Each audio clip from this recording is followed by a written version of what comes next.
कामचोर बहू। कांता बहन की 2 बहुएं थीं, बड़ी कल्पना और छोटी प्रिया। कल्पना का जैसा नाम वैसा ही काम।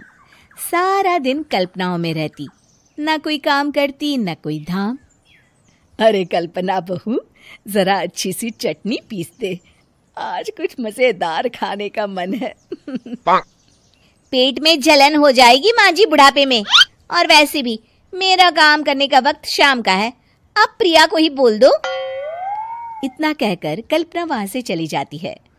कांता कल्पना के ऐसे रवैये से काफी परेशान रहती हैं। मैं बना देती हूँ माँ चटनी। ऐसा बोलकर प्रिया माँ को चटनी बनाकर प्लेट में खाने को देती है कि तभी वहां कल्पना आ जाती है। अरे वाह चटनी, जरा चक्कर तो देखूं, बड़े दिन हो गए। अरे नहीं बहू, तू तो रहने ही दे चटनी खाना, पेट में जलन हो जाएगी।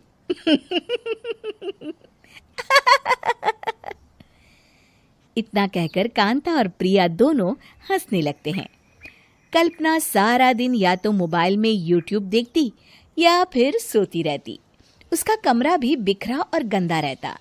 एक दिन कल्पना का पति अशोक उससे कहता है, अरे कल्पना, जानवर भी उस जगह को साफ कर लेता है जहां वो बैठता है, तुम तो इंसान हो, कैसे इतने गंदे कमरे में रह लेती हो?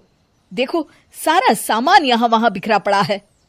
ज्यादा अपनी माँ का बोल ना बोलो। हाँ, कमरा तुम्हारा भी तो है, गंदा लग रहा है तो साफ कर लो। पता नहीं तुम्हारे साथ मैं कैसे जिंदगी बिताऊंगा। इतना कहकर अशोक वहां से चला जाता है। कल्पना बस खाना खाने कमरे से बाहर आती और फिर से कमरे में चली जाती। इससे कांता बहन काफी परेशान रहती। एक दिन प्रिया कांता से कहती है, माँ, मैं सारा दिन काम करके थक जाती हूँ, आप कल्पना दीदी से कहिए ना कि सुबह और शाम का काम बांट ले। मैं तो अब सिर्फ एक वक्त का ही काम करूँगी। हाँ। अरे तू वो भी ना करना, एक बहू तो कामचोर थी ही, दूसरी भी आ गई काम ना करने के बहाने लेकर। तभी वहां प्रिया का पति रमेश आ जाता है। माँ, मैं देख रहा हूँ भाभी कोई काम नहीं करती, प्रिया सारा दिन घर और रसोई का काम करती है, अब कुछ करो ना माँ। कांता मन में कुछ सोचती है और कल्पना के पास जाती है। कल्पना फोन पर मेकअप करना देख रही होती है। कल्पना, तुम सारा दिन बस मोबाइल देखती हो, घर का कोई काम भी कर लिया करो। प्रिया सारा दिन काम करके थक जाती है। आज से मैंने फैसला किया है, एक वक्त का काम तुम करोगी, सुबह का खाना तुम बनाओगी और रात का प्रिया। आप लोगों ने काम को हव्वा बना रखा है। अरे पता नहीं थोड़ा सा ज्यादा काम करने में आप लोग घबरा क्यों जाते हैं। और हाँ, बहुत ज्यादा प्रिया की तारीफ मत करिए मेरे सामने, बड़ी बहू तो मैं ही रहूंगी। मैं कुछ नहीं जानती, कल सुबह मुझे वक्त से खाना चाहिए, रसोई में आ जाना, वरना कल से तुझे खाना नहीं मिलेगा। अगली सुबह कल्पना रसोई में नहीं आती है। वो देर से सोकर उठती है और बाहर आकर कहती है, अरे भूख लगी है, आज खाने में क्या है? इतनी देर हो गई, आज किसी ने मुझे उठाया भी नहीं, पता नहीं कहाँ है सब। कल्पना को घर में कोई नहीं दिखता। वो रसोई की तरफ जाती है जहां बड़ा सा ताला लगा होता है। अरे रसोई में ताला? ओ, मैं तो भूल ही गई थी।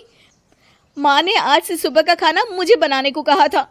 हे भगवान, इतने लोगों का खाना बनाना क्या आसान है? तभी घर के सारे सदस्य बाहर से वापस आते हैं।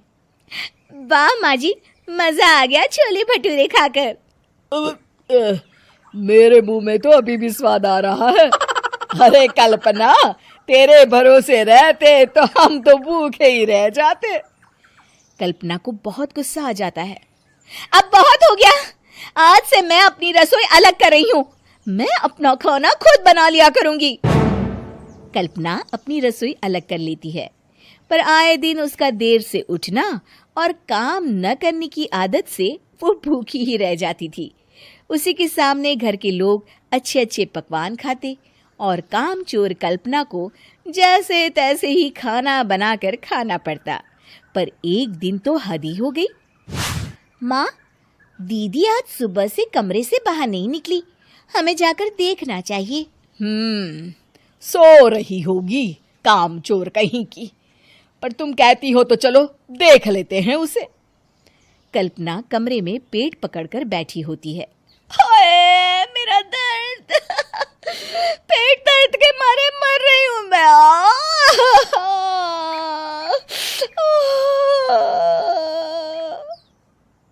अरे दीदी, क्या हुआ? पेट में दर्द क्यों हो रहा है? डॉक्टर को दिखाया आपने? माँ। कल्पना खड़ी होती है और माँ जी के पास आती है। मुझे माफ कर दीजिए, अब से मैं सारे काम में मदद करूंगी, कभी आलस और काम चोरी नहीं करूंगी। हाँ वो तो ठीक है, लेकिन अचानक क्या हो गया जो तू काम करने को तैयार हो गई? कामचोर कल्पना। माँ, लगातार बासी और उल्टा पुल्टा खाना खाने के कारण मेरे पेट में इन्फेक्शन हो गया है। काम न करना पड़े इसलिए मैं 2 दिन का खाना एक दिन ही बना लेती थी। बासी और खराब खाना खाने के कारण लेने के देने पड़ गए। पेट में दर्द हो रहा है। चलो अच्छा हुआ, देर आए दुरुस्त आए।